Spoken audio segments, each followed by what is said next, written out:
qué pasa con la economía real. Para eso vamos a hablar con Pablo Ferrari, economista, y la inflación. ¿Qué va a pasar en este 2025? Pablo, ¿cómo estás? Buen año. Buen año para vos también. Lo primero que hay que decir, ya como comenzaste, es que el índice de precios al consumidor que tenemos, si bien no mide exactamente como se acaba de medir el riesgo país, de alguna manera también lo minimiza, ¿no?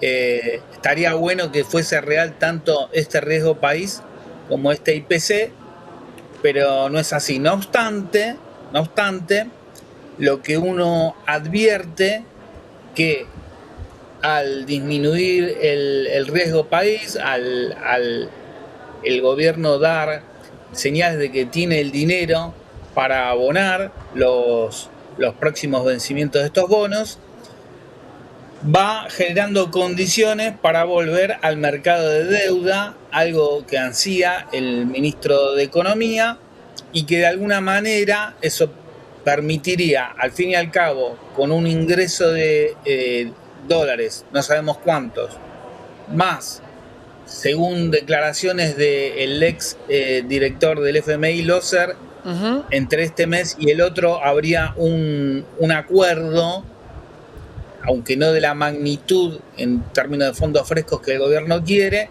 pero también ingresaría eso. Por lo tanto, esto permitiría prever un tipo de cambio más o menos planchado, más o menos, digo, con un crawling de 2% como hasta ahora, puede ser un poco Uh-huh. menos, pero eso permitiría tener atada en gran medida la inflación, por lo menos por una cantidad de meses. Te pregunto, Pablo, algo que en el mercado también nos lo estamos preguntando y que tiene que ver con esta situación de promoción. Cuando vos vas a un supermercado y está lleno porque hay promoción, pero ¿qué pasa el otro día cuando la promo se termina? ¿Y por qué digo esto? Porque los bonos argentinos cotizaban en una paridad del 30, con láminas de 96, pero hoy ya cotizan a un 80. ¿Qué va a pasar con los dólares que pague esa renta? Si se van a reinvertir o van a salir del circuito financiero, y además va a haber venta masiva de esos bonos, entendiendo que la promo terminó. Me parece que no queda claro el panorama, aunque es probable que esto dependa de los distintos tenedores. ¿Por qué? Me parece que, como hemos hablado en otras oportunidades, se va sectorizando cada vez más la Argentina, por lo menos en dos. Vos hablabas de los números del Merval, hablabas en particular, si no recuerdo mal, hace unos instantes, de los bancos, Uh-huh. ¿no?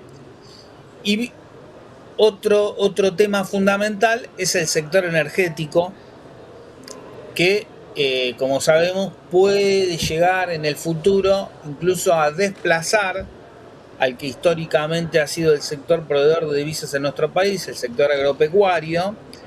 Por lo tanto, hay que ver qué condiciones se van generando. Me parece que algunas inversiones se van a ir dando, algunas se van dando lentamente, y me parece que otra parte de las inversiones se van a cristalizar con posterioridad a las elecciones de medio término de este año. Uh-huh.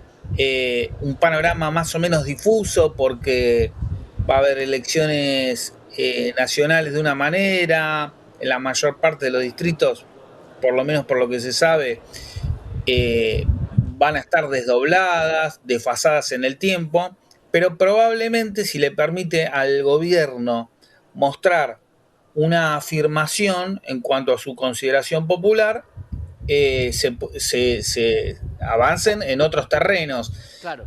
Recuerdo algunos terrenos importantes, por lo menos desde el punto de vista fiscal, que es una de las anclas junto con el tema cambiario que tiene el gobierno.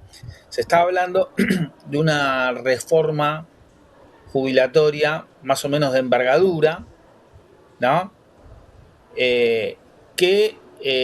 Como sabemos, el peso que tiene en el sistema previsional, en el presupuesto, esto es muy importante en cuanto a las expectativas, la confianza. Entonces, probablemente si se avanza en esa dirección, se vayan viabilizando más inversiones. Otro tema es el de la Corte Suprema. ¿Qué va a pasar con la gran firma que tiene el Estado en última instancia? ¿Va a haber una corte que responda más o menos al patrón de acumulación que se propone el gobierno, sí o no?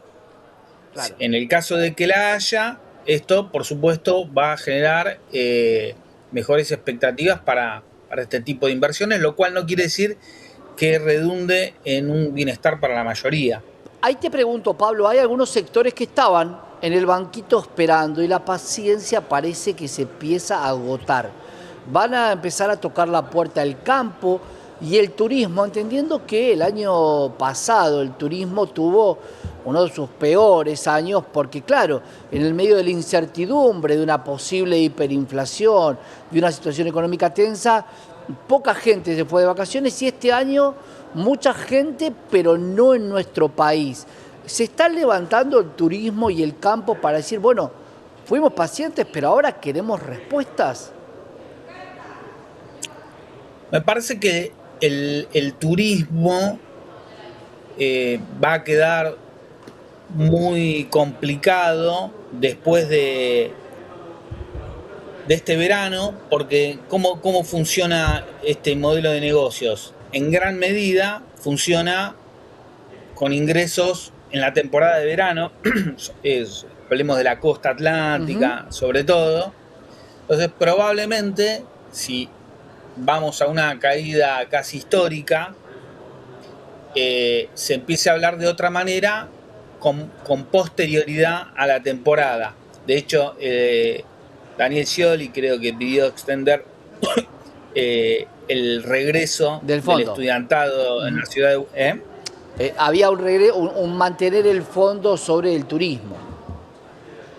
Claro, pero además pidió si en la ciudad de Buenos Aires, en lugar de empezar las clases, no sé bien la fecha de febrero, se podían postergar para darle más tiempo a la temporada veraniega. Digo, este es un tema. Y el otro tema fundamental que mencionabas, que es más que un sector económico, es un factor de poder en Argentina, que es el complejo agroexportador. Por supuesto que está hablando del tipo de cambio, de los derechos de exportación y cómo se va a configurar hacia adelante. Lo que pasa es que con un tipo de cambio apreciado, ya vimos noticias las semanas pasadas, creo que concretamente la semana pasada, de un gran empresario al que se le complicó algunos pagos, hay que hacer declaraciones en la CNB, etcétera. Por lo tanto, se van generando síntomas de que un sector de poder relevante en la Argentina se está dando muestras de queja pese al apoyo. Lo mismo, en el mismo sentido, cámaras metalúrgicas estuvieron hablando también de problemas que se van acumulando. Por lo tanto, es de esperar que en el caso de mantener un tipo de cambio apreciado e ingreso creciente de importaciones, se levanten cada vez más sectores quejándose a pesar de las bondades que le reconocen al gobierno, claro, como sobre todo anclada en temas de ajuste y reforma laboral, que eso también, si bien quedó suspendida en el punto del decreto, del famoso decreto 70, del DNU 70, se está tratando de reflotar una reforma laboral que tome el espíritu de la que estaba en el DNU y avance. No obstante, hay sectores que tradicionales en la Argentina, importantes desde el punto de vista del poder económico y político, que están levantando la mano pidiendo sus reclamos. Sin duda. Pablo, vamos a seguir hablando, vamos a tener seguramente un año entero para ir viendo cuáles metas se pueden cumplir, cuáles de las visiones que nosotros tenemos hacia adelante de la economía se van a terminar cumpliendo y cómo finalmente va a salir la Argentina, sobre todo de cara al acuerdo con el Fondo Monetario, y me parece que la cosecha gruesa son dos puntos fundamentales, y además este famoso RIGI, ¿no? ¿Cuántos van a ser realmente las inversiones? Pablo, vamos a continuar en otro momento. Gracias. Gracias a ustedes. Un gran abrazo, Pablo.